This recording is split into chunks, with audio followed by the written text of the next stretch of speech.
রাতে এবারই ছেলে আমার সাথে এই 9 মাস যাবত সম্পর্ক, ঠিক আছে। হে আমার সাথে প্রতিদিনই যাতায়াত করে, তার বাচ্চা আমার গর্বে। এখন আমাদের বাড়ি ওকে হাতে নাতে ধরছে, ধরার পরে আমাদের কোর্টে নিয়ে গেছে। ওখান থেকে জামিন হয়ে এখানে বেরিয়ে এসে এখন রুমে সবাই দরজা মেরে আমাকে ঘরে ঢুকতে দিচ্ছে না। আপনি কি চান এখন? আমি এখন এই বাড়িতে থাকবো। আমি প্রিয় বন্ধুরা,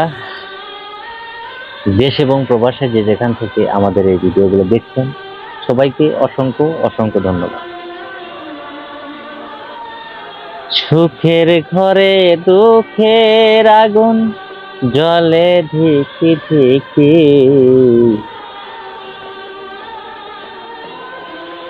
বন্ধুরা, আমি যে গানটা গাইলাম কি জন্য জানেন?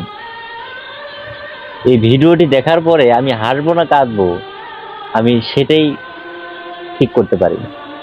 কারণ দেখুন, মানুষ কোনো কিছু করতে হলে তখন তারা কত কিছু না বলে ভুলিয়ে ভালিয়ে সর্বনাশটা করে। সর্বনাশটি করার পরে তারা লাপাত্তা, আর কোনো খবর নেই। সেই ধরনের একটি ঘটনা ঘটেছে এবং সেই ভিডিওটি আপনাদেরকে আমি প্রমাণ সহ দেখিয়ে দিব। দেখেন, এই ভিডিওর প্রসঙ্গে আমি এখন কোনো কথা বলতে চাচ্ছি না। আমি আগে আপনাদের পুরো ভিডিওটি দেখাবো, তারপরে ভিডিওর প্রসঙ্গে কথা বলবো। তো চলুন আমরা ভিডিওটি আগে দেখে নিই, তারপরে ভিডিওর প্রসঙ্গে কথা বলবো। চলুন। রাতে এবারই ছেলে আমার সাথে এই 9 মাস যাবত সম্পর্ক, ঠিক আছে। হে আমার সাথে প্রতিদিনই যাতায়াত করে, তার বাচ্চা আমার গর্বে। এখন আমাদের বাড়ি ওকে হাতে নাতে ধরছে, ধরার পরে আমাদের কোর্টে নিয়ে গেছে। ওখান থেকে জামিন হয়ে এখানে বেরিয়ে এসে এখন রুমে সবাই দরজা মেরে আমাকে ঘরে ঢুকতে দিচ্ছে না। আপনি কি চান এখন? আমি এখন এই বাড়িতে থাকবো। আমি ওই ছেলেকে বিয়ে করবো। মানে আপনি বিয়ের দাবিতে অনশন করতেছেন? হ্যাঁ। আপনার আগের স্বামী কোথায়? ডিভোর্স দিয়ে দিচ্ছে আমাকে। কবে? আজকে ডিভোর্স দিয়েছে? ও, আপনি এত রাতে আসছেন কেন? এত রাস্তায় আসছি কারণ আমার কোথাও যাওয়া যায় না। এই বাড়ির লোকজন আছে কেউ এখানে একটু কথা বলার মতো? প্লাবন বিশ্বাস, বাবার নাম হাসমত বিশ্বাস। কি করো? ও লেখাপড়া করে। পড়ালেখা করে। ও কি বাড়িতে আছে এখন? ও বাড়িতে আছে কিনা আমি জানি না। আমি এসে দেখি দরজা খুলতেছে না। ও অবশ্যই এখানে নাই, ঠিক আছে। আচ্ছা, যদি এখন আপনাকে বিয়ে না করে তাহলে আপনি কি করবেন? আমাকে বিয়ে না করলে আমি প্রিয় বন্ধুরা, দেখুন মানুষ কত বড় নিমহারাম এবং কত বড় বেঈমান। মেয়ে মানুষ সরল মন, ঠিক আছে।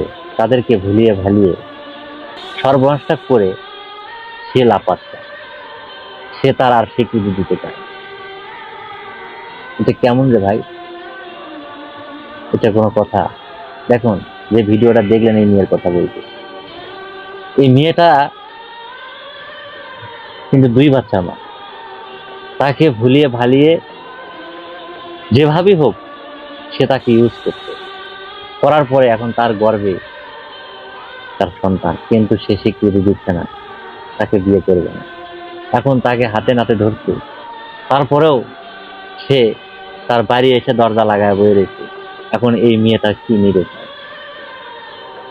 এই মেয়েটা বলছে এখন তাকে বিবাহ করবে। দর্শক, আমি কথা না বাড়াই, তো আপনারা ভিডিওটি দেখেছেন, আপনাদের মতামতকে আমাদের কমেন্ট বক্সে লিখে যাবেন যে এর কি শাস্তি হওয়া উচিত এবং কি করা উচিত। তো দর্শক, আশেপাশে ঘটে যাওয়া এই ঘটনাগুলি নিয়ে আমাদের প্রতিদিনের ভিডিও আপলোড করা হয়। তো আপনার এলাকা এবং আপনার আশেপাশে যদি কোনো ঘটনা আমাদের চ্যানেলে তুলে ধরতে চান, তাহলে অবশ্যই আমাদের চ্যানেলটি ভিজিট করবেন এবং আমাদের সাথে যোগাযোগ করবেন। তো দর্শক, ভালো থাকবেন, সুস্থ থাকবেন। দেখা হবে আবার নতুন কোনো ভিডিওতে। সে পর্যন্ত ভালো থাকবেন, সুস্থ থাকবেন। আল্লাহ হাফেজ।